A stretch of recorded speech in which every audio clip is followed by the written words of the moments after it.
မင်္ဂလာပါခင်ဗျာ Custom မြန်မာ channel ကနေအားလုံးကိုပြန်လည်ကြိုဆိုလိုက်ပါရခင်ဗျာကျွန်တော်ရဲ့ channel လေးကနေပြီးတော့စိတ်ဝင်စားဖွယ်ရာပရလောကဇာတ်လမ်းတွေဖြစ်ရမှန်ဇာတ်လမ်းတွေကိုတင်ဆက်ပေးမှာဖြစ်လို့ channel လေးကို like and subscribe နှိပ်ထားပြီးတော့ဇာတ်လမ်းတင်တိုင်းမှာလည်းသိရှိနိုင်အောင်လို့ဒီနေ့က notification လေးကိုလည်းဖွင့်ထားပေးခဲ့ကြဖို့တောင်းဆိုလိုက်ပါရစေခင်ဗျာကျွန်တော်ကတော့ပုံမှန်တစ်ဆက်သူအောင်ထပ်ပါခင်ဗျာဒီကနေ့မှာတော့စာရေးသူဆီယမမန်လေးပြူရေးထားတဲ့အိုမန်နိုင်ငံရောက်မြန်မာအင်ကူတယောက်၏စိတ်ချောက်ချဝဲရနှစ်နှစ်တာဆိုတဲ့ဇာတ်လမ်းလေးကိုတင်ဆက်လို့ပေးမှာပဲဖြစ်ပါတယ်ခင်ဗျာဇာတ်လမ်းလေးကိုအခုပဲစတင်လိုက်ကြရအောင်လားခင်ဗျာရန်ကုန်မြို့အောင်မင်္ဂလာအဝေးကွေးပြင်းရဲ့အတွင်းဘက်တနေရာမှာဖြစ်ပါတယ်အီဂရီလိုအမည်ရတဲ့ကားကိတ်ရှင်မှာတော့ကားကြီးဟာခီးစဉ်စတင်အစင်းသစ်ဖြစ်နေတဲ့ဟန်ပြဆက်ကိုညှင်းသားစွာနှုတ်ထားပါတယ်ကားဆရာကြီးမှာကားကောင်းတဲ့ကြီးဆက်ကလို့များမှန်များကိုအဝေးပြူတစ်ခုပြပုံတုံးလျက်တန်စင်တစ်ခုကိုညီးလျက်ရှိနေပါတယ်ရှင်ကူလေးများမှာတော့ထုတ်ဖို့နေရာချသူကကြခီးတဲ့တင်းသူကတင်ပြေတရခတ်လို့နေကြပါတယ်။ကားအောင်နဲ့ကားပေါ်မှာတော့ခုံနေရာချသူကကြလိုက်ပို့သည့်မိသားစုများနဲ့နှုတ်ဆက်သူကနှုတ်ဆက်ရှိနေကြရာပတ်ဝန်းကျင်တစ်ခုလုံးမှာလှလှရွရွစူးကျင်ရမင်းရှိလို့နေပါတယ်။မေတမီသွားတော့မယ်နော်။ကိုကျမ်းမာရေးကိုကြွေးဆိုင်သီလား။အပြောပဲနော်။စားကျင်တာစားတုံးကျင်တာရှိရင်ပတ်စံကိုမနှောပဲတုံးနော်။မောင်လေးကိုလည်းလင်းမနေအင်ကိုဆောက်ချက်ပါလို့တမီကမှလည်းလို့ထပ်ပြောပေးအောင်နော်မေ။အေးပါတမီလည်းလန်ကီမြကြွေးဆိုင်နော်စားစားတန်းနေသိန်းတယ်ရှိတာတေချာသိန်းထားတယ်မလားဝေးရောက်ရင်လည်းအရာတိခံနော်အေဂျင့်စကားကိုလည်းနားထောင်အဆက်စင်မပြတ်စေနဲ့ချင်းရတာနဲ့အမေတို့စီစားလန်ဖို့သိလားမာကြရှိသည်များကိုအထက်တက်မှာကြနေခြင်းရှင်ကူလေးခီးတယ်များခင်ဗျာကားစတင်ထွက်ခွာပါတော့မေဟုတော့ချက်ပေးတန်ကိုကြားကမှကျမကားဘက်ကိုတက်လာခဲ့ပါတယ်ကျမစီးတဲ့ကားမှာစကန်နီယာတူပလက်ဆွမ်ကားအမျိုးသားဖြစ်လျာကားရဲ့ဘက်ဘက်ချက်မှာနှစ်ခုံမှုဖြစ်ပြီးတော့ကားရဲ့ညာဘက်ချက်မှာတော့တစ်ခုံသေးတာရှိပါတယ်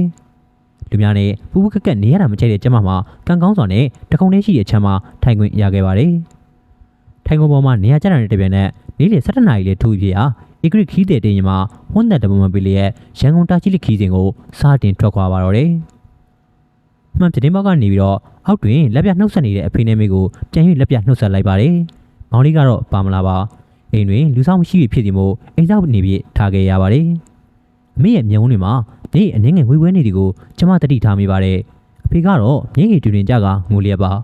ကမ္မထွက်မိကပင်ငိုလျက်ရေချားမြေချားမှာကျမရဲ့ကူဆိုင်ဖို့အရာရာတီးခံဖို့နှစ်ပြည့်ဆက်ဆက်ပြန်လာခဲ့ဖို့ဒလွတ်တွမှားချနေပါသေးတယ်အိမ်နစ်ခွဲသားမရှိသူမို့ဝမ်းနဲ့နေပြီးတော့လေရှေ့လျှောက်ရင်ဆိုင်ရမယ်အတွေ့အကြုံအသစ်များတော့ကျိုးရရင်ခုန်နေရတဲ့ပြည့်ထိုဝမ်းနဲ့စိတ်မှာတိတ်ပင်အရာမရောက်ရှာပါကျမကအသက်20ရွယ်10တန်းအောင်ပြီးသားခေပညာတဲ့တယောက်လည်းဖြစ်ပါတယ်ဝေးတင်တက္ကသိုလ်တက်ရင်အထက်တိုင်းတစ်ခုမှာအွန်လိုင်းရောက်အယောင်းဆိုင်ဝန်ထမ်းမှာရောက်ကန်ခဲ့ပါတယ်။နောက်20နှစ်နဲ့2023ဝန်းကျင်မှာတော့မြန်မာနိုင်ငံကစစ်ဘေးဒုက္ခကိုတနိုင်ငံလုံးနီလန်းမျိုးဖြစ်ပေါ်ပေါ်တင်တင်ခံစားလျက်ရှိတဲ့အချိန်လေးဖြစ်ပါတယ်။နိုင်ငံတွင်ကုန်စည်နှုန်းတက်ခြင်းနဲ့အတူအခြားသောစီးပွားရေးချက်တဲမှုများကြောင့်ကျမရရှိသောလစာလေးသိန်းခွဲမှာမိသားစုကိုမထောက်ပံ့ပေးနိုင်ပဲမိမိကြောင်းစင်းနဲ့တကူရီတခါရအတွက်သာလုံလောက်ခဲ့ပါတယ်။မိဘများကတော့မညွန့်ညင်ရှာပါ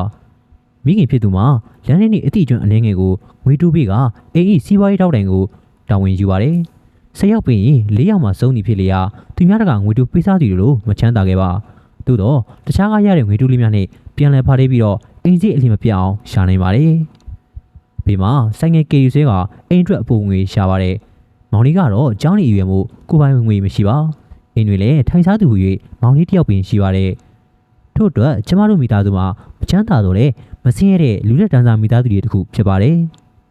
ဒီနေ့မှာတော့အဖေကစီးသွားလို့မရပဲစီးကုန်ကြီးကြောင်ကိုင်းကနာကျင်လွန်းတယ်လို့ကောက်ခံငင်ကနီးရှာပါတော့တယ်။တိန်လောကစီပူပြီးရက်ကွက်ထိတ်ကအထုကူစီယုံကိုပြင်မလူနာဖြစ်ပြတာရယောက်ျားလေးများဖြစ်များတဲ့စီးကျိတ်ယောဂဖြစ်နေကြောင်းသိခဲ့ရပါတယ်။ခွဲထုံးမရမယ့်အခြေအနေကိုရောက်နေပြီမို့ခွဲစိတ်ကုသရန်လည်းစီစဉ်ရပါတယ်။စံပြစီယုံမှာခွဲစိတ်ဖို့တွဲရောက်စုံစမ်းခဲ့တော့လေတလနီးပါးဆောင်းရမည်ကိုသိရတော့ကျမတို့မိသားစုတွေအလုံးမင်းစိတ်ညစ်ခဲ့ရပါတယ်။ဖခင်ဖြစ်သူမှာကျမ်းမာရေးအလွန်လိုက်စားသူဖြစ်သည့်အတွက်ယခုကဲ့သို့သောယောဂကြီးကြီးမားမားမဖြစ်ဘူးတီကတကြောင်အဖေမျိုးများထဲမှာကင်ဆာယောဂတွေများရှိနေတဲ့အတွက်ဒီအကျိတ်ကိုကင်ဆာအကျိတ်ဖြစ်နေမှာစိုးကြီးကတကြောင်နဲ့မျက်စိမျက်နှာအလုံးဝင်ပြည့်၍နေပါတယ်။စီးပိုက်တက်ခါထားရပြီးခံစားရတဲ့ဝေဒနာမှာလည်းလွန်စွာနာခြင်းတစ်ဖြစ်ဟမ်းမေမဆောင်ချနိုင်ပဲအိယာတဲ့တွင်လဲပါတော့တယ်။တိုင်ဝင်းကိုပင်ကောင်းစွာမစားပဲစီးအိမ်နေရာမှာနာကျင်မှုကြောင့်တဟီညညူတန်ကိုသာပြူရနေပါတယ်။ထိုမြင်ကွင်းများကိုမမြင်ရတော့တဲ့မိခင်ဖြစ်သူမှာအစိုးရစေယုံတွေခွဲစိတ်ဖို့မဆောင်တော့ပဲပုဂ္ဂလိကအထူးကူစေယုံကိုသာငွေကြေးကုန်ရခံကခွဲစိတ်ကုသရန်ဆုံးဖြတ်လိုက်ပါတယ်။ခွဲစိတ်ကုသပြီးစေယုံတက်ဆာမှစေယုံစီမီအိမ်ပြန်ရောက်သည့်အထိကုန်ကြစည်တွက်ချက်ကြည့်ရမှာ50သိန်းကျော်ကုန်ကြခဲ့ပါတယ်။ မိသားစုပိုင်ဆိုင်တဲ့ရွှေငွေများကုန်ကလုပ်ငန်းအရင်းအနှီးအတွက်ပင်အခက်အခဲဖြစ်ခဲ့ရပါတယ်။သို့တော်လည်းဖခင်ဖြစ်သူမှာဆေးရုံကဆင်းပြီးချင်းလူကောင်းဘက်ကလေးဘက်မှာကျမ်းမာစွာရှိလာတာကြောင့်အဆိုးတွေကအကောင်းလို့တွေးကကျမတို့ကျင့်တတ်ခဲ့ရပါတယ်။အဖေကျမ်းမာရေးကိစ္စပြီးတော့ပေါင်နှံထားတော့ရွှေလင်းများဖြည့်ရွေးနိုင်ရတဲ့မိဘများငွေကြေးပို့ပို့ရှင်းရှင်းသုံးဆလိုတဲ့စိတ်နဲ့ကျမမှာပြပထောက်ခွာငွေရှာရန်တွေးမိပါတော့တယ်။ပြပအလုပ်ကိုင်များစုံစမ်းကြည့်တဲ့အခါမှာလည်းအေဂျင့်ကားနဲ့သွားတာစီများတို့ကုန်ကျစရိတ်မှာ300နဲ့အထက်ပင်ရှိပါတယ်။အကျွေးစနစ်မရပါ။လက်ငင်းပေးချင်ရမည်ဖြစ်ရာကျမအတွက်တော့အဆင်မပြေလာပါ။ဒီတို့ဖြင့်အိမ်ကူလို့ဖြစ် UAE နိုင်ငံများသို့တွားရောက်လုပ်ကိုင်ရန်ဆုံးဖြတ်ခဲ့ပါတယ်။အိုမန်ဒူဘိုင်းနိုင်ငံများသို့တွားရောက်လုပ်ကိုင်ရမယ်။အကျွေးစနစ်မှုငွေကြေးကိစ္စခေါင်းခဲရမလို့ပါ။နှစ်နှစ်များထိုလုပ်ကုန်လုပ်ကိုင်ပြီးငွေကြေးစုဆောင်မယ်။တစ်နှစ်ပြည့်လင်ပြန်လာကမိသားစုနဲ့အတူကိုပိုင်လုပ်ငန်းတစ်ခုလုပ်ကိုင်မိဟုသောအတွင်းနဲ့ကျမအိုမန်နိုင်ငံကိုထွက်လာခဲ့ခြင်းဖြစ်ပါတယ်။ကျေးဇူးပြု၍နားဆင်ပါခင်ဗျာ။ဧည့်သည်တော်များစီးနှင်းလိုက်ပါလာသည့်အီဂရီရဲ့ရန်ကုန်တာချီလိခီးစဉ်ပြည့်စွဲသည့်မော်တော်ယာဉ်ကြီးရာဆိုရင်ဖြင့်နေပြည်တော်သို့ရောက်ရှိလို့လာပါပြီခင်ဗျာ။ဧည့်သည်တော်များထမင်းစားနာအဖို့ပါသွားရန်ရေရက်နာခွင့်မှာကားခေတ္တခဏအရှင်နာပါမယ်ခင်ဗျ။မိမိရဲ့အရေးကြီးပစ္စည်းများကိုပါတဘာရဲယူဆောင်သွားပါရန်နဲ့တကားပိတ်ကဆက်သက်ထားမိဖြစ်သောကြောင့်ကားပေါ်ရှိလူကုန်ဆင်းသက်ပေးပါရန်ပန်ကြားအပ်ပါသည်ခင်ဗျာ။ကားကောင်းခန်းမှာရင်ကူလေး၏အတိပေးတံကိုကြားကမှအတွေးစားများပြတ်တောက်သွားပါတယ်။ကားပေါ်ကဆင်းပြီးညနေစာတပေါက်သွားကအီဂရစ်မော်တော်ယာဉ်ကြီးနဲ့အတူတာချီလေးမြို့သို့ဆက်လက်ခီးဆက်ခဲ့ပါတယ်။နေပြည်တော်မှမိထီလာနှကွယ်မှတစ်ဆင့်တောင်ကြီးမြို့သို့ခီးဆက်ခဲ့ရပါတယ်။စစ်စေးကိန်းများမှာမှတ်ပုံနေပြ၍အစစ်စေးခံရန်အတွက်လမ်းစင်းချောက်ရတဲ့ဖြစ်ခီးစဉ်မှာအနှဲငယ်နှောင်းနှင်းမှုတွေရှိခဲ့ရပါတယ်။ကျွဲတက်ဆောင်စစ်စေးကိန်းကိုကြော်လာခြင်းမှာတော့နိုင်မှာည7:00နာရီကိုညွှန်ပြနေပြီဖြစ်တာကြောင့်ကားစီယာကြီးမှာအရှိတို့ခီးမဆက်တော့ပဲထမင်းတန်တစ်ခုကိုဝင်ကထိုတညတာကိုထိုဆိုင်မှာပဲတဲခုအနာယူခဲ့ပါတယ်။တယောက်ခန့်ကိုတညတာလျင်မြန်မာငွေ8000ကျပ်ကြားတင်ပါတယ်။အတူလာကြသောမိတ်ဆွေများမှာကားပေါ်တွင်အိတ်ကြမိဖြစ်တော့လေအိမ်မလာတဲ့ကျမမှာတော့ဇင်ကန်ကအိတ်ဆက်ချင်လို့8000ပေးကအခန်းတစ်ခုတွင်အိတ်ဆက်ရန်စီစဉ်ခဲ့ပါတယ်။8000တန်အခန်းမို့ဟိုတယ်မိုတော်များအခန်းသို့ရှိလိမ့်မယ်လို့ကျမမတွေးထားပါ။အနည်းဆုံးကြော်တကင်းစာဖျားသန်းတဲ့တစ်ချက်နဲ့ခြေလက်စီရဲ့နေရာတစ်ခုရလင်ပင်အစဉ်အတော်ပြေးလာပြီမဟုတ်ပါလား။တဲခိုရမယ့်အခန်းကိုရောက်တဲ့အခါမှာတော့အတွင်းနေမြင်တက်စီအောင်လွမ်းမှန်းကျမသိလိုက်ရပါတယ်။တစ်သားကလေးပေါ်ရှိဆောင်းခြံတော်ကောင်းများမှာအလွန်တရာပင်ညစ်ပတ်နေပြီးဂျပိုးများတော်လာနေသည်ကိုအတိုင်းသားမြင်နေရပါတယ်။အိတ်ဆက်ဖို့မဆိုတာနဲ့လွေလာသောဂျိုးဘိုးအိတ်ကိုပင်ချထားရင်ကျမစိတ်မတန်ပါ။တောင်ကြီးမျိုးရဲ့ဆောင်းရသည်မှာလည်းအလွန်တရာပင်အိတ်ဆက်လာတာဖြစ်တာကြောင့်ခြေလက်များစီရန်ရေကိုမကန်ရဲတော့ပဲဆိုင်ပိုင်ရှိတဲ့အခန်းတက်ကိုပြန်အခါကားစီသို့ခတ်တော့ပင်ပြန်ပြေးလာခဲ့ရပါတယ်။ပတ်စံ8000ဆုံးတာကိစ္စမရှိဂျပိုးတော့ဖုန်ရဲတော့မအိတ်နိုင်ဘူးတွေးပြီးထိုတညကိုကားပေါ်မှာပင်ငိုတို့အိတ်ခါကုန်ဆုံးခဲ့ရပါတော့တယ်။မနက်4 နာရီထိုးသည့်အခါမှာတော့ခီးစဉ်ကိုပြန်လည်စတင်ခဲ့ပါတယ်။တောင်ကြီးမြို့ကိုဖြတ်ကာရှမ်းပြည်နယ်အရှေ့ပိုင်းဒေသတစ်လျှောက်ကိုမရမနာခီးနှင်ခဲ့ရပါတယ်။ရှမ်းလူမျိုးတို့၏အနီးအဝါရောင်ရှိကြသောရောက်ွက်များတောင်တန်းကြီးများကိုနိုင်များစွာဖျက်ကျော်ခဲ့ပြီးမနက်10 နာရီခန့်မှာတော့ကျိုင်းလူမျိုးကိုရောက်ရှိကာလင်းလေသာစားသုံးပြီးတာချီလေးမြို့သို့ခီးဆက်ခဲ့ကြပြန်ပါတယ်။တောင်များကိုကွေးဖက်ကဖောက်လုပ်ထားတဲ့ဖုန်တူလမ်းမများပေါ်မှာမောင်းနေရတော့လေကားကလေးမှာကားဆရာကြီးကျွမ်းကျင်မှုကြောင့်ညင်သာတွက်လက်စွာပင်ရွှေ့ချလျက်ရှိပါတယ်။တချို့လမ်းကျဉ်သောနေရာများလမ်းအားဆိုးသောနေရာများမှာတော့ကားပုတ်ကြီးခီးတယ်များကိုခိတလမ်းရှင်းလျှောက်စီပြီးကားသီးသန့်သာထိုနေရာကိုဖျက်တမ်းရပါတယ်။ထိုကဲ့သို့ဂျူးတစ်ဆိုင်ဂျူးသားကခီးဆက်လာခဲ့ကြရာညနေ3 နာရီခန့်မှာတော့တာချီလေးမြို့သို့ဆက်ရောက်လာခဲ့ပါတယ်။ထိုအခါထိုင်းနယ်စပ်ကမ်းကိုကူးပေမဲ့ပွဲသားရှမ်းသူတယောက်ကသူတို့ရုံးရှိရာသို့နံပါတ်မပါတော့ပရိုပေါက်ကားဖြူတစ်စီးဖြင့်ကျမတို့ကိုကားဂိတ်မှာလာရောက်ကြိုဆိုခဲ့ပါတယ်။ထို့သောဖြင့်တာချီလိတ်တွင်နှက်ခတ်နေတိုင်းကတာချီလိတ်မယ်ဆိုင်ထိုင်းနယ်စပ်ကိုပွဲသားကူညီဖြစ်ဖြတ်ပြီးထိုင်းနိုင်ငံမယ်ဆိုင်မြို့သို့ရောက်ရှိလာခဲ့ပါတယ်။မယ်ဆိုင်မှာတစ်ဆင့်ဘန်ကောက်မြို့သို့တညအိကားစီကခီးဆက်ခဲ့ရပြန်တယ်။ဘန်ကောက်မြို့သို့ရောက်ပြီးသည်နှင့်လေယာဉ်လက်မှတ်ဖြတ်ကထိုင်းနိုင်ငံတူဝနဘုံကြီးလေဆိပ်မှာအိုမန်နိုင်ငံသို့စတင်ထွက်ခွာခဲ့ပါတယ်။လက်မှတ်တွင်လေယာဉ်စီးချိန်မှာ10 နာရီခန့်လို့ရေးသားထားပေမဲ့တကယ်စီးရသည်မှာ12 နာရီကျော်ပင်ကြာမြင့်ခဲ့ပါတယ်။ပထမဆုံးလေယာဉ်စီးရသည်မို့စိတ်လှုပ်ရှားပြီးပျော်နေမိတယ်။လေယာဉ်ရဲ့ပြတင်းပေါ်မှာထိုင်ကတိမ်စာတိမ်လေးများကိုကြည့်နေမိသားစုကိုလည်းလွှမ်းဆွမိပါတယ်။သို့တော့ထိုလမ်းမှာကြာမခံပါကျမခေါင်းများမူရလာပါတယ်။စပိန်ဆိုင်ငယ်ရက်ထားကားမျိုးစုံကိုကျမစီးပူပါတယ်။မူးလဲမူးပါတယ်။မူးတံဖြစ်အန်လဲအံမူပါတယ်။ယခုလေယာဉ်မူးသည့်ပုံစံဖြစ်လုံးမမတူပါ။လေယာဉ်ဤမောင်းနေမှုမှာလူကမနေပဲငင်းတက်လျက်ရှိတော်လေလူမမူပုံပြက်ပန်းပြက်ပင်မူ၍နေလေတော့တယ်။အတော်ပင်မူပြီးခေါင်းများမထောင်နိုင်ပဲအရှိခုံစီတို့ခေါင်းအားစိတ်ချကမျက်လုံးများကိုပိတ်ထားမိပါတယ်။အမှုသက်သာကြီးရဲ့အိတ်ဆက်ကြည့်ပါတယ်။သို့တော်အိတ်မပြောထို့ကြောင့်စီးနေနာသည်လည်း၎င်း၏လေစိတ်သို့အမြဲတမ်းရောက်ရှိပါစေတော်ဟုသာဆူတောင်းရင်ငြိမ်သက်စွာလိုက်ပါမိပါတယ်။ ဤသို့ဖြစ်ပင်အိုမန်နိုင်ငံ၏မတ်စကတ်မြို့မတ်စကတ်အပြည်ပြည်ဆိုင်ရာလေဆိပ်သို့ကျမမှာမူကလည်းမှုဖြင့်ဖျို့ဖျဲရောက်ရှိလာပါတော့တယ်အထုပ်များကိုပင်ချက်ချင်းသွားမထောက်နိုင်ပဲယူရှင်းသည့်တနေရာတွင်မိနစ်20ခန့်ငုံတုတ်ထိုင်ကအမှုဖြေနေရပါတယ်အားကောင်းများခြောက်နေပါတယ်ရေးစားတော့လေတောက်เสียရေးမပါပါလိုက်ရှာတော့ရင်လေလူကအခြေအနေမှန်သူမို့ဒါကြိုသည့်လူကိုတွေးမှသာတောင်းတော့မယ်လို့စိတ်ကူးကအထုပ်ယူရန်ထိုင်နေရမှထလာခဲ့ပါတယ်အထုပ်ယူရန်ဂိတ်ဘက်ကိုလိုက်ရှာရပါတယ်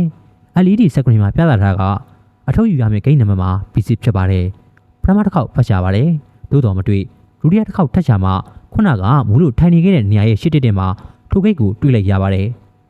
ကိုနှစ်ဖူးကိုနှစ်ချက်လောက်ရိုက်ကအထုပ်ကိုယူပြီးလာကြုံမဲ့သူနဲ့ချိန်ထားတဲ့နေရာကိုထုတ်ချီတင်အပြေးတစ်ပိုင်းထွက်လာခဲ့တော့ပါတယ်ချိန်ထားတဲ့နေရာမှာတော့လာကြုံသည့်လူကိုအစင်းသိမ့်တွေ့ရပါတယ်ပေါ်ဝါဖြူကိုခေါင်းပေါင်းထားကအဖြူရောင်ခေါင်းဝင်အရှိကြီးကိုဝတ်ဆင်ထားတဲ့အသက်40ကျော်ဝန်းကျင်ရှိတဲ့အိုမန်အမျိုးသားတဦးဖြစ်ပါတယ်သူကကျမကိုတွေ့ချင်းပြီးပြုံးပြပြီးသူ့၏ဖုန်းထဲမှာကျမပုံကိုပြကအင်္ဂလိပ်ဘာသာစကားဖြင့်ဒါမင်းလားလို့မေးပါတယ်ကျမကလည်းဟုတ်ပါတယ်ဒါကျမပါလို့ပြန်ပြောတော့ကောင်းပြီဒါဆိုဒီနားမှာထိုင်နေပါမင်းနဲ့အတူတောင်းရမယ့်တခြားလူတွေကိုခဏစောင့်ရမယ်ဆိုပြီးအနီးမှာရှိတဲ့ခုံထဲတစ်ခုကိုညွှန်ပြပါတယ်ကျမလည်းခေါင်းရင်းပြကထိုရီကြီးညွှန်ပြသည့်နေရာတွင်ကြောပုတ်ကလေးကိုရင်ကုန်မှာပိုက်အဝိဇ္ဇာအထုပ်ကြီးကိုနေပေးတွင်ချကနေသားစွာထိုင်နေမိပါတယ်15မိနစ်ခန့်အကြာအကောင်တွေ6လာပြန်သဖြင့်ထိုရီကြီးကိုအင်္ဂလိပ်ဘာသာစကားနဲ့တစ်စိလောက်ရှင်ကျမရေးစားလို့ပါခြေလေးဝတ်တိုက်ပါလားကျမမှာဥမ္မာငွေမပါလို့ပြီးတော့ဘိုက်လေအတော်စားတယ်ဘိုက်ပြတာတစ်ခုခုတော့ကျွေးနိုင်မလားလို့ပြောလိုက်ပါတယ်ဒုအခါထိုရီကြီးကโอเคလူဆောင်ခဏဆောင်တော့လက်မငါအလုံးစီစီပေးမယ်လို့ပြုံးပြကပြန်ပြောရတယ်တနင်္ဂနွေခန့်ကြာပြီးချိန်မှာဆောက်ရမယ့်လူဦးရေမှာပြည့်သွားပြီဖြစ်တယ်ဖိလစ်ပိုင်လူမျိုးတူအိန္ဒိယလူမျိုး2ဦးနဲ့ကျမအပါဝင်မြန်မာလူမျိုး3ဦးတို့ပါဝင်ပါတယ်လူအားလုံးကိုကားပေါ်တင်ကလေစိမ်းမှာထွက်လာခဲ့ပါတယ်လာကြိုကြီးလူကြီးမှာသူ့ကိုသူလည်းမိမဆက်ပါဘယ်မျိုးဘယ်ရက်သွားမည်ဟုလည်းမပြောပါဖုန်းကလည်းအိုမန်စင်ကမထည့်တာဒီမို့တိုင်မတက်ပဲမြူတင်နဲ့မှအဆက်အသွယ်လုပ်လို့မရပါထူလူကြီးကျမတို့အားလုံးကိုတစုံတစ်ခုအနေပြည့်ရင်တော့မြည်သူမှကြည့်လိုက်မည်မဟုတ်ပါသို့တော်လေမြန်မာအေဂျင့်ကသူနဲ့လိုက်သွားရမှားထားသည်မို့အထွတ်မတက်ရဲ့ရသမျှဖျားသားကိုယူပြီးတပ်ပြင်းမောကိုအချင်းချင်းချလက်တာကားပေါက်တွင်ခေါင်းကားဆိုင်ချလျက်လိုက်ပါလာခဲ့ပါတော့တယ်လေစိမ့်မှာညနေ3နာရီတွင်ထွက်လာကြရာညနေ4နာရီခွဲခန့်တွင်လမ်းမေးတဲ့နေရာမှာကာရက်ပြီးရေတပ်မူကြီးများနဲ့စကူစာများဝယ်ကကျမတို့ကိုကြွေးပါတယ်အာရက်ဒေတာအစားအစာတိမ်မုတ်အချုပ်လည်းပါပါသေးတယ်ကျမမှာအစာငတ်ရေပြတ်ဖြစ်နေတာကြားပြီးမို့ပေးသမျှအစားအစာကိုဟာမေးမဆောင်နိုင်ပဲမိနစ်အပိုင်းတွင်ကောင်းစားပြလိုက်ပါတယ်ကားပေါ်ရှိလူများနဲ့လည်းနှုတ်ဆက်စကားမဆိုနိုင်ပါအကုန်လုံးမှာလေရင်မူပြီးရိုင်းနဲ့ဖြစ်နေသည့်ကြားကပင်မလုံကားကြီးကိုထပ်မံစီးနှင်းနေရပါသေးတယ်ခွေသူခွေခောက်သူကောင်းနဲ့အတုံးယုံပင်ခေါင်းမုံကြီးဝေဒနာကိုအတန်တိတ်ခံစားနေကြရပါတယ်ည7နာရီခန့်အကြာမှာတော့ကျမတို့နေရမယ်အိုမန်အေဂျင့်ရုံတို့ရောက်ရှိလာခဲ့ပါတယ်ရုံခန်းထဲမှာအဝိမဲပေါပတစ်ခုကိုဝတ်ထားသည့်အသားဖြူဖြူခန့်ငယ်ငယ်အမျိုးသမီးနဲ့အဖြူရောင်ခေါင်းပေါင်းအဖြူရောင်ခေါင်းဝင်ဖြူကိုဝတ်ထားတဲ့တက်လက်ပိုင်းလူငယ်တဦးတို့ထွက်ကကျမတို့ကိုချိုပါတယ်ထိုလူဝတ်ထားသည်မှာကျမတို့ကိုလာကြိုသည့်လူကြီးဝတ်ထားသည့်ဝတ်စုံတွေပင်အတူတူဖြစ်ပါတယ်ရုံခန်းတကားမှာမှန်တကားများဖြစ်လျာရုံခန်းတွင်သို့ကောင်းစွာလှမ်း၍မြင်ရပါတယ်ရုံခန်း၏နေရာများရှိဘေးတစ်ဖက်ချက်စီတွင်လူထိုင်ရန်ခုံနှန်းများအစီချထားပြီးထိုခုံနှန်းပေါ်တွင်အရွယ်ဆုံးလူမျိုးစုံအမျိုးသမီးအများပြားထိုင်နေကြပါတယ်ထိုမျိုးသမီးများမှာမိုးပြရောင်အင်ကြီးပွားပွားနဲ့ဘောင်းမီတို့ကိုဝတ်ဆင်ထားပြီးခေါင်းတွင်ခေါင်းစွပ်စွပ်ကသပင်များကိုဖုံးအုပ်ထားကြပါတယ်ထိုအမျိုးသမီးများထဲမှာမြန်မာအမျိုးသမီး4-5ဦးဟာထိုင်နေရမှထလာကြပြီးကျမတို့ကားစီတို့လာကအထုပ်များကိုကူတယ်ပေးကြပါတယ်ကားပေါ်ကကျမတို့မှာတော့လိမ်မူးသည့်တန်နဲ့ကားမိုးသည့်တန်များကြောင့်အထုပ်များမဆိုတာနဲ့လက်ထဲမှာရေဘူးကိုပင်လက်ချောင်းများဖြင့်မြင်းအောင်မကင်နိုင်တော့လို့ရင်ခွင်ထဲရေဘူးအခါလက်နှစ်ဖက်ဖြင့်ပိုက်ထားရပါတယ်အကြောင်းကြည့်သောစီနီယာအမများမှာအထုပ်များကိုတွက်လက်စားပြီးရုံခန်းတွင်သို့ယူဆောင်သွားကြပြီးကျမတို့ကိုခုံလုံးများပေါ်တွင်ထိုင်စေပါတယ်လက်ကျိုသည့်လူကြီးမှာတော့ကျမတို့ကိုထက်ကြိုသည့်အမျိုးသမီးငယ်နဲ့အမျိုးသားတို့ကိုနှုတ်ဆက်ကသူ၏ကားလေးကိုမောင်းနေပြီးပြန်လည်ထွက်ခွာသွားပါတော့တယ်ရုံခန်းထဲသို့ဝင်ခြင်းပင်နှာခေါင်းထဲသို့ဆုကနေဖြင့်ကပ်ပြင်းပြင်းမွေ့ဤအနန္တခုဝင်ရောက်လာပါတယ်မြတ်စွာဘုရားမူးလိုက်တာအထွက်ပြီးတော့မယ်လို့လွတ်ကနေကျမဘက်ကထပ်သွားမိပါတယ်မိနာကလူများကရေကြည်ကြည်နဲ့ခီးတော်ပင်မလာနေတဲ့တူတယ်ခဏနေအပေါ်လိုက်ပုံပဲအပေါ်မှာရီမိုးချိုအနားယူလိုက်လို့ပြောပါတယ်ကျမလည်းခေါင်းကိုအသားရနှင်းပြပြီးရုံခန်းထဲကိုဟိုးတီမျက်လုံးကစားပြီးတော့တရက်ကန်ကိုတွေ့ပါပြီရုံခန်းလေရှိအမေရဝတ်စုံရဲ့အမျိုးသမီးငယ်ထိုင်သည့်စပွဲတော်တွင်မိခွက်တစ်ခုအငွေတောင်းဖြင့်ရုံခန်းတစ်ခုလုံးကိုအမွှေးနဲ့ပေးနေပါတယ်ကျမကြည့်ဘူးသည့်အိန္ဒိယကားများထဲတွင်အိန္ဒိယလူမျိုးများဖျားဝေးပြုသည့်အခါအသုံးပြုသည့်မိခွက်ပုံစံမျိုးပါမိခွက်ထဲတွင်အမေရအလုံးကလေးများရှိနေပြီးထိုအလုံးကလေးများအောက်တွင်ပြလဲ့သောမိကြောက်တစ်ခုကိုတွေ့ရပါတယ်ထိုမိတောက်ကလေးနဲ့ထိုလုံးလေးများထိတွေ့မှုမှတစ်စဉ်မိခိုးတူထက်ကအမွှေးနဲ့ကြိုင်လည်နေရခြင်းဖြစ်ပါတယ်။အိုမန်ကနေကြိုးဆိုပါတယ်ဒီနေ့တတိမလာဘူး မနေ့ကမှလာလိမ့်မယ်မင်းတို့ရဲ့ဖုန်းတွေနဲ့ပတ်စုစာအုပ်တွေကိုပေးပါလို့အဖြူအောင်ကောင်းဝင်အရှိဝတ်ထားတဲ့အမျိုးသားကအင်္ဂလိပ်လိုပြောပါတယ်ဤဒီကိုအမဲရောင်ဝတ်စုံဝတ်ထားသည့်အမျိုးသမီးမှမြန်မာလိုဘာသာပြန်ပေးပါတယ်ထို့အခါမှာထိုမျိုးသမီးမှမြန်မာရုံးထိုင်မှန်သဘောပေါက်ရမိပါတယ်ကျမတို့မှလည်းအဲ့တွင်မှပတ်စုစာအုပ်နဲ့ဖုန်းများကိုထုတ်နေခြင်းခေါင်းဝင်အဖြူနဲ့လူမှအင်္ဂလိပ်ဘာသာစကားဖြင့်လူတိုင်းရဲ့ဖုန်းတွေကိုရုံးထဲမှာတင်ထားပါမယ်ကျသာပတိနေ့ည9:00 နာရီကနေနောက်တစ်နေ့တောက်ကြညနေ9:00 နာရီထိတစ်ကြိမ်တနင်္ဂနွေနေ့နေ့လယ်10:00 နာရီကနေညနေ9:00 နာရီထိချိန်ဖြင့်တပတ်ကို2ကြိမ်ပဲအသုံးပြုခွင့်ရှိပါတယ်လို့ပြောသဖြင့်ဂျုံးနိုင်အမျိုးသမီးကမြန်မာလိုဘာသာပြန်ပေးပါတယ်ဟင်အခုကစပြီးဖုန်းမကန်ရတော့ဘူးပေါ့ဒါဆိုခဏလေးအင်ကိုဒီရက်ရဲ့အကြောင်းလှမ်းပြောအောင်မယ်တော့ကြစိတ်ပူနေလိမ့်မယ်စင်ကက်လည်းမရှိတော့ Wi-Fi လေးတစ်ချက်လောက်ချိန်ပေးပါအောင်လို့ကျမကပြောလိုက်ပါတယ်ထိုအခါမှာရုံးတိုင်မြန်မာမျိုးသမီးက Wi-Fi ချိတ်ပြီးကအိမ်နစ်ဆက်သွယ်ရန်မိနစ်20ခန့်ဖုန်းပြီးသုံးပါတယ်ဒီလိုမျိုးအိုမန်ရုံးကဖုန်းသိမ်းမိကိုမြန်မာအေဂျင့်ကပြောမထားပါလွတ်လွတ်ဖို့လာတာဖုန်းသုံးဖို့လာတာမဟုတ်ဆိုပြီးတင်းတင်းစင်းစင်းပြောသည့်မြန်မာရုံးတိုင်အမျိုးသမီးအပြောကိုလည်းကျမဘုံဝင်မကြလာပါအခုခေတ်မှာဖုန်းငင်ကြသည့်လူတိုင်းဖုန်းကိုကိုနှစ်မကွာဆောင်းထားတတ်ကြတယ်အထွေထူးဆက်သွယ်စရာမရှိတော့လေလက်ထဲမှာဖုန်းမရှိပဲနေရလေတော့မိမိအလုတ်လာလုတ်တာနေမတူပဲအချင်းအောင်ကြားနေတယ်လို့ခံစားရပါတယ်မကြည်မချမ်းဖြစ်စိတ်ထဲကနေပြီးတော့ဘသူကတော့အချင်းပြဖုန်းကင်ပါလေလူတိုင်းအလုတ်လာလုတ်တာပဲအရေးကြီးအိမ်နဲ့ဆက်သွယ်စရာမရှိလေပုံမှန်ဆက်သွယ်ဖို့ဖုန်းရှိမှအဆင်ပြေမှာကိုဒါသက်ပညာပြတာလို့တွေးလိုက်ပါသေးတယ်အဲ့ဒီနောက်အထောက်ပိုးတွေကိုတည်ယူကနားနေရမယ့်နေရာသို့ထွက်လာကြတော့တယ်ဂျုံကန်တရှိရာနေရာက6တက်အမြင့်ရှိတဲ့အဆောက်အဦဖြစ်ပါတယ်ညီတက်ကိုစိုင်းကမ်းများဖြင့်9ကန်းဖွင့်ထားကထို9ကန်းစလုံးကအင်ကူလောက်တာအေဂျင့်ရုံးကမ်းပင်ဖြစ်ပါတယ်စိုင်းကမ်းများအားလုံးမှာမှန်တကားများတက်ဆင်ထားသည့်ဖြစ်ရာအတွင်းသို့ကောင်းစွာမြင်ရပါတယ်ရုံးထိုင်အမျိုးသမီးများနဲ့အင်ကူယူနီဖောင်းများကိုဝတ်ဆင်ကရုံးတွင်းတွင်ထိုင်နေကြသောအသက်အရွယ်နှင့်ဘာသာမျိုးစုံအမျိုးသမီးများကိုတွေ့ရပါတယ်၎င်းအခန်းရှင်များမှတစ်ခါမီတစ်ခါဖြတ်ကျော်သွားတိုင်းအတွင်းထဲမှာအမျိုးသမီးများမှာကျမတို့ကိုစူးစမ်းသူအကြည့်များနဲ့ကြည့်ကြပါတယ်ထို့သောအခန်း9ခန်းကိုကျော်လွန်ကအဆောက်အဦအဆုံးဘက်ရောက်တော့ညာဘက်ကိုကျိုးကလှေကားရှိရာဘက်ကိုတွားရပါတယ်လှေကားရှိရာနေရာကြီးဘယ်ဘက်မှာတော့ရိုးလှေကတိများရှိပြီးညာဘက်မှာတော့ဓာတ်လှေကားရှိပါတယ်ရိုက်ဖို့သူမှာဓာတ်လှေကားခလုတ်များထဲမှာနံပါတ်3ကိုနှိပ်ပြီးဓာတ်လှေကားကိုစောင့်နေစဉ်ကျမမှာအဆောက်အဦကိုမျက်စိနဲ့ဝှဝဲကြည့်ရင်နှာခေါင်းကိုမတိမတာရှုပ်လိုက်မိပါတယ်ညီညီတက်ရှိဆိုင်ခန်းပြင်စင်မှာလှပတက်ရတော့လေအဆောက်အဦအတွင်းမှာအဲ့ဒါလိုမဟုတ်ပါနေရာများကြီးစီအောင်များမှာမင်းကြီးဖြစ်နေပြီးချင်းစုစုအနံ့တစ်ခုကိုလည်းရပါတယ်ဓာတ်လှေကားတကားပွင့်တော့အားလုံးအထဲကိုဝင်က3လကိုတက်ခဲ့ကြပါတယ်တက်ရကြသူများတွင်အိန္ဒိယနဲ့ဖိလစ်ပိုင်လူမျိုးများမပါပါသူတို့ကတခြားဆောင်မှာတည်သက်နေကြရပါတယ်ကျမတို့မြန်မာလူမျိုးများသာအဆောင်မှာနေကြရတယ်လို့လည်းလိုက်ဖို့အမှားကပြောလို့သိရပါတယ်ဓာတ်လှေကားမှာတီကနေမိကပွင့်သွားတော့လိုက်ဖို့သူမှာဘယ်ဘက်ကိုချိုးကအခန်းရှိရသူထွက်သွားတဲ့ပြီးကျမတို့လည်းတုတ်နဲ့ပင်လက်ခဲရပါတယ်အခန်းထဲရောက်ရင်ကျောဆန့်ကအနားယူပြီးပြမသမျှဖြေပြဖို့တခြင်းတစ်ပုတ်ကိုကြည်ဆိုကရှီဝချိုးပြလိုက်မယ်လို့စိတ်တကားတွေတွေးထားလိုက်ပါတယ်ကျမတို့အားလုံးခဏကောက်ဖွင့်ကဝင်လိုက်ကြတော့လူနဲ့မြင်တက်စင်အောင်နောက်တစ်ခါလွဲပြန်မို့ရှင်ဖနက်ဆုပ်နံချင်းစုစုနဲ့အပြင်းသားရီမွန်းတာနှာခေါင်းထဲသို့အလူရဲ့ပြေးဝင်လာကြပါတယ်ညညအယောင်ရှိတဲ့နေရာတွေကစစီရှိနေကြတဲ့ကျဲမြင့်ကကြွေပြားတွေကိုကြည့်ပြီးကျမစိတ်အလုံးပင်ပြတ်မိပါတယ်ကျမတို့နေရမယ့်အခန်းကိုရောက်တော့လက်ထဲမှာရေဘူးကိုပင်ပိုက်ထားရင်အားမရှိတော့ပါအခန်းရဲ့နေရာလေးဘက်စလုံးမှာတရက်ကလေးများကတ်ထားပြီးဂရင်များပေါ်မှာမင်းကြီးနဲ့ဆောင်းကောင်းများမြက်နေတဲ့ခေါင်းများတို့လိုတွဲလောက်မိုးပြရယူနီဖောင်းများကိုစိတ်ပြက်ဖွယ်တွေ့ရှိရပါတယ်ကျဲမြင့်ကြွေပြားပေါ်မှာတော့ဖုံများပြနေပြီးသပင်မွေးများကလည်းနေရာနဲ့ပြက်ကျဲနေပါသေးတယ်အမလီဒါသူများကြီးမှာတန်ရှင်းလို့ရမယ့်လူတွေနေရနေရတဲ့ညစ်ပတ်နေတာပဲဘလို့ပုံစံနဲ့အလုပ်သွားလုပ်ကြမှာလဲဂျုံလိုက်တာဘလို့အိပ်ရပါမလဲနော်စိတ်လိုက်တာလို့ဗဇက်ကဘသူကမှအားမနာတော့ပဲပေါ်တေးညှို့လိုက်ပါတယ်ထိုအခါလိုက်ဖို့တဲ့သူကမျက်နှာကိုရှုပ်နေလို့ကဟုတ်တယ်အမတို့လည်းနေရာရှင်းနေတာပဲဒါပေမဲ့အများနဲ့ဆိုတော့ခုလိုတကြညစ်ပတ်ပဲဒီမှာလုံးမရခင်3ရက်လောက်ပဲနေကြရတာဆိုတော့ဈေးလိုဖြစ်နေတာခဏလာလိုက်အရှင်ဝင်သွားလိုက်သူတို့3လတွေကိုပြစ်တလို့ထားခဲ့လိုက်နဲ့အခုလိုဖြစ်နေတာလို့ရှင်းပြပါတယ်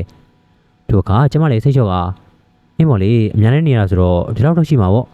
ငါလည်း3ရက်ပြင်ပူမကြပါဘူးတီးခိုင်ပြီးခဏနေတာပေါ့လို့တွေကခဏတရားကိုရှောက်လာခဲ့ပါတယ်အဲ့ဒီနောက်မှာတော့ပါလာတဲ့အဝတ်စားများထဲမှာအကျန်းဝင်းရထည့်လာတဲ့အင်ဂျင်နွန်းတစ်ထည့်ကိုထုတ်ပြီးကျမ်းမြေကိုတန့်ရှင်ကအဲ့ဒီနေရာမှာပဲချီပြစ်လက်ပြထိုင်ချလိုက်ပါတော့တယ်ရေချိုးကန်းသို့သွားပြီးရေချိုးရတွင်လည်းအဆင်မပြေပြန်ပါအခန်းထဲမှာမျိုးချောင်ကပြက်နေလို့တခန်းလုံးမှောင်မဲနေပါတယ်အလင်းအောင်ရစီဖို့ရေချိုးကန်းထဲလူရှိရနော်လို့အော်ကအခန်းထဲကိုဖွင့်ရေချိုးရပါတယ်ဘိုးတန်အင်သားကြီးရေပန်းမှလည်းရှင်းမလာလို့ရေခွက်ကိုပဲအသုံးပြုရပါတယ်ဘေးစင်ထဲမှာလည်းစပြခဲ့အထည်များခေါင်းချုပ်ရည်တို့အခွန်များဖြင့်ပြည့်ကညစ်ပတ်နေပါတယ်ရေခန့်ရဲ့ရေစင်းတဲ့စကားပေါက်မှာလည်းသပင်များပိတ်နေတာကြောင့်ရေကောင်းစွာမစင်းနိုင်ပါကိုတုံးနဲ့ရေကုန်စင်နိုင်ရဲ့အတွက်ပဲရေယွန်းနဲ့ပဲထိုးစပင်တွေကိုဆွဲထုတ်ခဲ့ရပါသေးတယ်ကျမကဘေကနေပေါ်မှာတက်မိပါဘယ်နေရာမှာမှလည်းကြောမချပါမိမိတန်ရှင်းထားသောနေရာလေးမှာပင် ပါလာသောအဝတ်စုပ်ကလေးများခင်ကကြောပွေးကိုခေါင်းအောင်လို့လဲလျောင်းမိပါတယ်စားရတဲ့ထမင်းမှလည်းထောက်ထမင်းတတ်တာပါမနက်စာကိုဂျုံနဲ့လုပ်ထားတဲ့ဂျာပါရီကိုတရားပြည့်ထုတ်စားရပါတယ်နေ့လယ်စာကိုပဲဝဟင်းရည်လေးနဲ့ထမင်းကျွေးပါတယ်ထမင်းကိုတစ်ခါပြင်သာရပြီးတခြားရင်းလည်းမပါပါညစာကိုတော့ဘာမှမကျွေးပါမဝါလင်လေကို့ဘာသာပါလာတာဖောက်စားရုံဖြစ်ပါတယ်ဒါတော့ဒီနားတစ်ဝိုက်မှာကျမတို့ယုံကအစားအစာအပေါ်ဆုံးကျွေးတယ်လို့သတင်းကြီးပါတယ်ခေါင်းတကြီးလို့ပြီးအဟုတာပြောနိုင်ပါတယ်တောက်ဆရာရှိမရှိပါရေဘူးအလွတ်များနဲ့လမ်းဘေးကရေပက်ကောင်များရှိရတော့တွားကခက်ယူရပါတယ်ပုတ်သက်စင်းနဲ့နံပါတယ်မတောက်နိုင်ပါသို့တော့ငါတစ်ဖြစ်နှာခေါင်းကိုပိတ်ကတောက်ရပါတယ်ရဲရောက်ချင်းတ냐အိတ်ဆက်ပြီးနောက်တနေ့တွင်ယူနီဖောင်းဝက်ကရုံးခန်းရှိရသို့ဆင်း၍အများနည်းတူထိုင်ရပါတယ်တချို့ရုံးများကတော့ထိုကဲ့သို့မထိုင်ရပဲအရှင်အားဓာတ်ပုံအရင်ပြကကြိုက်တယ်ဆိုရင်တိကျအင်တာဗျူးခေါ်ပြီးတန်းခေါ်သွားကြပါတယ်ကျမတို့ရုံးကတော့အွန်လိုင်းရောအပြင်ကပါလောက်ကင်သည့်အတွက်ယခုကဲ့သို့လူလုံးထိုင်ပြနေရခြင်းဖြစ်ပါတယ်မနေ့ကရတဲ့အမွှေးနဲ့ခပ်ပြင်းပြင်းကိုထပ်ပြီးရနေပါတယ်ရုံးခန်းထဲမှာမိုးပြအောင်ယူနီဖောင်းဆင်နူဝတ်ဆင်ထားတဲ့အသက်အရွယ်မတူလူမျိုးမတူတဲ့အမျိုးသမီးဦးရေ20ခန့်ရှိပါတယ်မနက်9:00နာရီမှာရုံးစားဖွင့်ပြီးတော့မနက်10:00နာရီကျော်ခန့်မှာတော့ရုံးရှိဈေးရံလမ်းမှာအိုမန်လူမျိုးများဟိုဒီတီသွားလာနေကြပါပြီအမျိုးသမီးတိုင်းမှာကျမတို့ရဲ့ရုံးထိုင်အမျိုးသမီးကဲ့သို့ပင်အမေရောက်ခေါင်းဝင်ရှိကြီးများကိုဝတ်ထားပြီးခေါင်းစားချီဆုံးလုံအောင်ဖုံးကမျက်လုံးပဲဖော်ထားကြပါတယ်မြို့သားများမှာလည်းကျမတို့ရုံးခန်းထဲရှိအိုမန်လူမျိုးများကဲ့သို့အဖြူရောင်ခေါင်းပေါင်းနဲ့အဖြူရောင်ခေါင်းဝင်ရှိကိုပဲတူညီစွာဝတ်ဆင်ထားကြပါတယ်တချို့တလေမှာတော့အမဲရောင်နဲ့အညိုရောင်ကျုပ်ပေါက်ရောင်ခေါင်းအရှိကြီးများကိုလည်းဝတ်ဆင်ထားကြပါသေးတယ်များသောအားဖြင့်လင်များအတွဲများသာရုံးခန်းရှိသို့ဖြတ်သွားပြလာလောက်ကြပြီးရုံးခန်းတွင်းသို့လည်းစူးစမ်းကြည့်ကလူရှာတတ်ကြပါတယ်ကျမရဲ့ဘဝမှာပြန်မသွားခြင်းသောအချိန်ကိုပြောပါဆိုရင်အဲ့ဒီအချိန်လိုပဲပြောရမှာဖြစ်ပါတယ်မိမိကိုရောင်းကောင်တစ်ခုပြည့်တတ်မှတ်ကလူမြောင်ထိုင်ရတဲ့အဲ့ဒီအခိုက်အတန့်ကိုကျမဘယ်တော့မှမစုံရင်တော့ပါအားငယ်ရတယ်ရှင်းရွရပါတယ်တတိတွေဝင်လာရင်ကိုယ့်ကိုရွေးအောင်အချို့သားဆုံးပြုံးပြရပါတယ်သူတို့ကြိုက်သည့်လူကိုလက်ညှိုးထိုးကဘာလုပ်တယ်လဲသူ့ကိုခေါ်ခြင်းဘယ်သေးပေးရမလဲလို့ရုံးလိုက်များကိုမေးကြပါတယ်ရုံးလိုက်များကဘာသူကဖြစ်ပဲသေးဘာလုပ်တယ်ဘလို့တော်ရဲဆိုပြီးပြင်နေရှင်းပြပြောဆိုပြပါတယ်အင်္ဂလိပ်စကားကိုသာအများဆုံးအသုံးပြုကြသည်မို့ကျမအကုန်နားလေပါတယ်ဒါကြောင့်လေကြားသမျှစကားတွေကြောင့်ရှက်ရုံအားငယ်ကမချိပြုံးရင်မပြုံးနိုင်တော့ပါစကားနားမလည်သူများကတော့အလုပ်ရရေးပင်တွေကဘာသာနေရတစ်ချက်မတက်ပြုံးပြပြီးကိုကလေးများကိုကြုံကထားကြပါတယ်တူပြီးတူဝင်လာလိုက်စီးပြီးလိုက်ထွက်သွားလိုက်နဲ့တနေကုန်သည့်အထိအဲ့ဒီအတိုင်းထိုင်နေရပါတယ်ည9:00နာရီမှရုံးပိတ်သည်ဖြစ်ရာခါးချိမတက်ထိုင်ကြရပါတယ်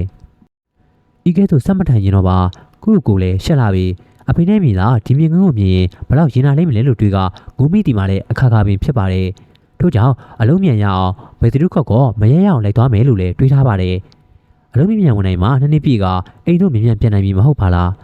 တော်မြတ်တဲ့နေ့မှာတော့ကျမကောင်းစွာနဲ့အလုပ်ရခဲ့ပါတယ်ကျမကိုတတိဆောင်တဲ့တွေကရုံးကအပြင်ဘက်ကနေအတန်ကြာအခက်အခဲကြည့်ပြီးမှအထဲသို့ဝင်လာကကျမကိုလည်းညှို့ထိုးပြီးရုံးနိုင်ကဘယ်စည်းလဲဘာတွေလုပ်နိုင်လဲလို့မေးပါတယ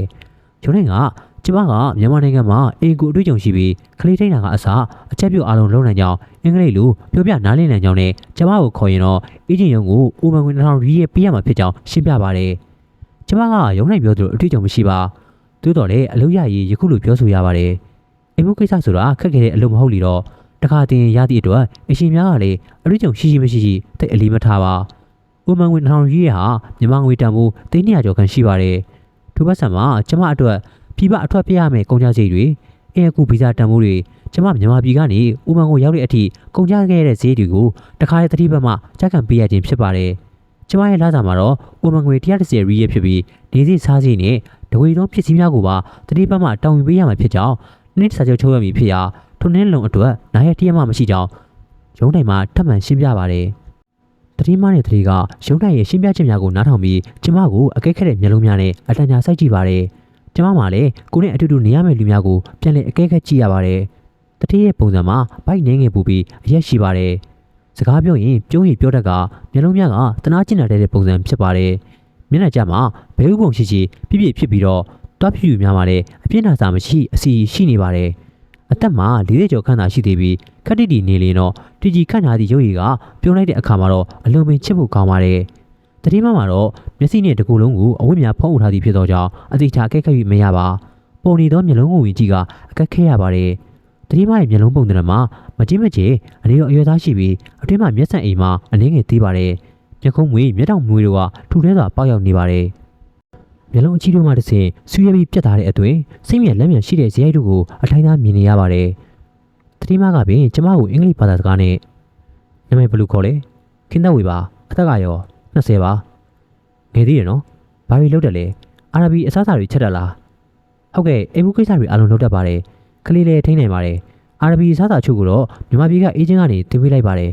မချက်တတ်တဲ့ဟာတွေကိုလည်းတစ်ခါမြင်ရပြီးကျမလိုက်ချက်တတ်ပါတယ်ငါမှကလေး9ယောက်ရှိတယ်ငါတို့လူကြီးက2ယောက်စုစုပေါင်း9ယောက်ပဲရှိတယ်အင်းကလည်းတီးတီးလေးပဲကလေးရဲ့အတွက်ရည်နဲ့အချက်ပြုတ်နဲ့အတန့်ရှင်ကြီးကိုလုပ်ရမယ်ငါတို့လူကြီး2ယောက်အတွက်ဘာမှလုပ်ပေးစရာမလိုဘူးသူများတွေလိုမီးဝင်တက်ရဘူးကားရည်မစေးရဘူးငါတို့နဲ့လိုက်ခဲ့ချင်လားလို့မေးပါတယ်ကျမကလည်းဟုတ်ကဲ့လိုက်ခဲ့ချင်ပါတယ်ကျမကိုအခွင့်အရေးပေးတဲ့အတွက်ကျေးဇူးတင်ပါတယ်အကောင်းဆုံးကြိုးစားပါမယ်လို့ပြောပြကပြေဆိုလိုက်ပါတယ်တတိနဲ့တတိမကကျမအဖြစ်ကိုသဘောကျသွားကဂျုံနိုင်ဟာကျမကိုသူတို့ယူမီဖြစ်ကြောင်းအတိအပြပြောကြပြီးအစကန်ကာလာဗနီးရလေလို့မေးပါတယ်ဂျုံနိုင်ကအစကန်ကာလာတစ်ပတ်ပါတစ်ပတ်အတွင်းအဆင်မပြေရုံးကိုပြန်လာဖို့လို့ရပါတယ်ပတ်စံပေးစရာမလိုပါအဆင်ပြေဆိုရင်တော့ပြည်ပသို့တရက်တာအထွက်ပြရန်ရုံးသို့ခိတာလာဖို့ပြီးခီးပြန်ရောက်မယ့်အခါမှာနှစ်စာရုပ်ချော့မိဖြစ်ကြောင်းရှင်းလင်းပြပါတယ်တတိလင်များမှာကောင်းကြည့်ပြီးကျမအထုပ်တွေယူသွားပြီးတခါလေးလိုက်ခဲ့ရန်ပြောပါတယ်ကျမလည်းရင်းနဲ့လိုက်ကနေပြောတော့ကအခန်းရှိရသို့အပြေးတစ်ပိုင်းတက်ခဲ့ပါတော့တယ်အထုပ်များကိုကားထဲထည့်ပြီးနောက်တတိလင်များနဲ့ရုံးနိုင်နေအောင်စကားပြောနေကြတယ်ကျမမှာအတူနေအဖော်များကိုလက်ပြကအတန်တိတ်နှုတ်ဆက်နေမိပါတယ်လူကြီးစကားပြောပြီးတော့အိုမန်လူမျိုးရုံးနိုင်ကကျမကအင်္ဂလိပ်ဘာသာစကားဖြင့်အစကားကာလအတွင်းအဆင်ပြေတာရှိရင်ရုံးကိုအချိန်ပြီးအကြောင်းကြပါအချိန်ပြီးရုံးကိုပြန်လာပါကိုယ့်ကိုအစားစားရကူးဆိုင်ပါအလုပ်ကိုကျူးစားစားလုပ်ပါခံကောင်းပါစေမင်းကလေးလို့ပြောပြကပြောပါတယ်ကျမကလည်းဟုတ်ကဲ့ကျေးဇူးတင်ပါတယ်ကျမအကောင်းဆုံးကျူးစားပါမယ်လို့ပြောကကျင်းရသူအားလုံးကိုနောက်တစ်ချိန်လက်ပြနှုတ်ဆက်ပြီးတတိလင်များနဲ့အတူကားရှိရာကိုထွက်ခဲ့ပါတော့တယ်ရုံးထဲမှာအဖော်များကတော့ကျမကိုအားကျသည့်မျက်ဝန်းများဖြင့်ချီးနေကြပါတယ်ကျမအဲ့ဒီခန်းစားချက်ကိုသိပါတယ်ကျမလည်းအဲ့ဒီလူရှိကအလေးရသွားသူများကိုကြည့်ပြီးအားကျပူပါတယ်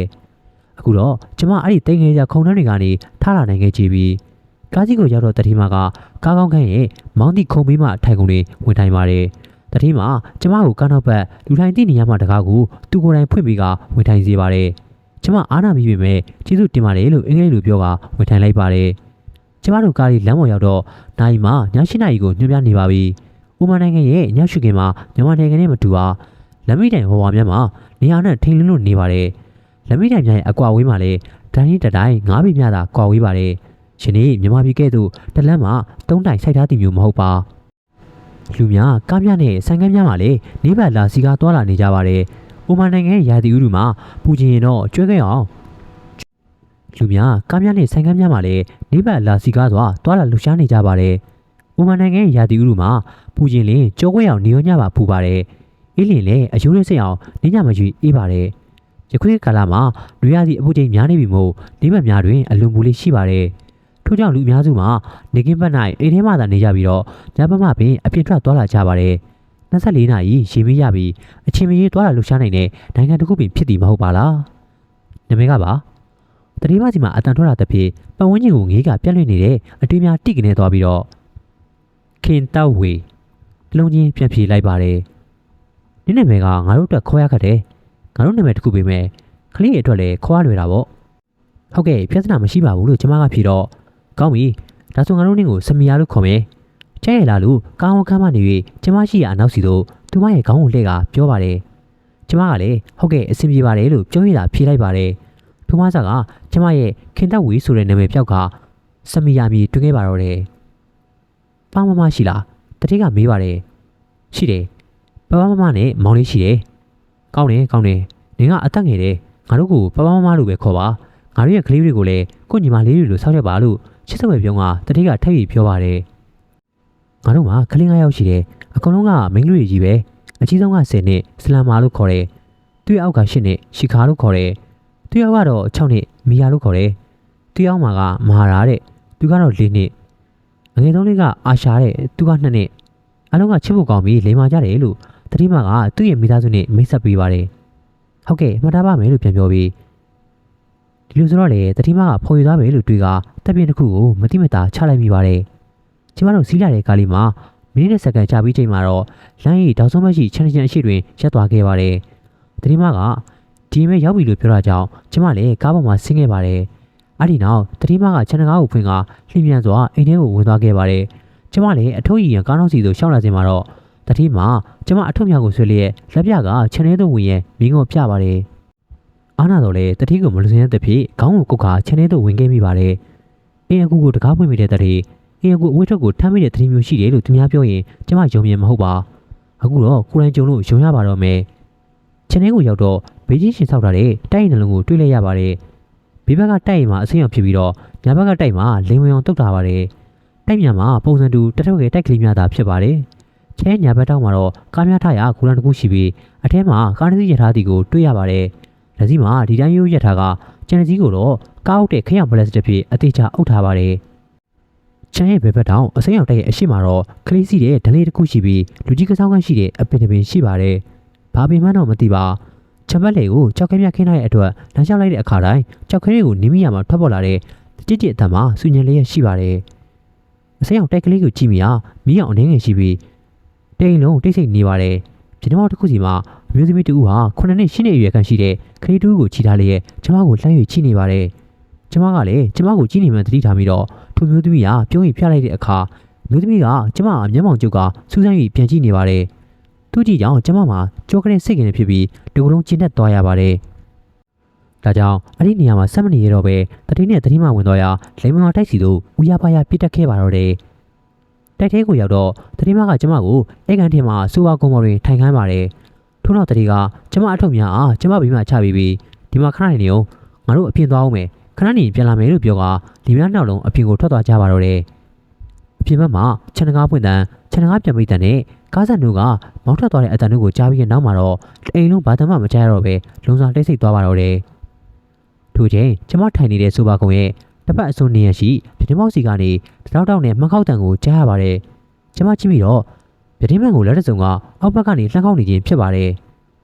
ကျမကတတိမကဒီနေရာမှာထိုင်နေစုလို့ထိုင်နေရတဲ့အတွက်အင်ကိုရှောက်ပွဲမကြည့်မိပါရှောက်လည်းမကြည့်ရပါကျမထိုင်နေရနေရရဲ့တောင်းမှာတော့ CCTV တစ်လုံးရှိပါတယ်ကျမရှောက်သွားပြီလို့အဲ့ဒီကနေကြည့်ပြီးအဖြစ်မြင်သွားမှာကိုကျမဆွေးရမိပါတယ်တခါလုံးမှာလည်းမိအောင်ဆိုလို့ CCTV မှလင်းနေတဲ့ဝါကြီးချင်းမိအောင်လေးသာရှိပါတယ်ထို့ကြောင့်ပြတင်းမအဖေဘက်ကိုကျမကောင်းစွာမမြင်ရပါ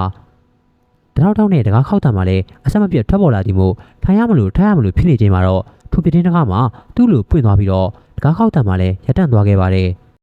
ပြတင်းမမှာမှန်တကားတစ်ထက်ချလုံစကားတစ်ထက်ကာထားသည်ဖြစ်ရာမှန်တကားပွင့်သွားတော့လေချလုံစကားမှာမပွင့်သေးပဲပဲလျက်ပင်ရှိနေပါသေးတယ်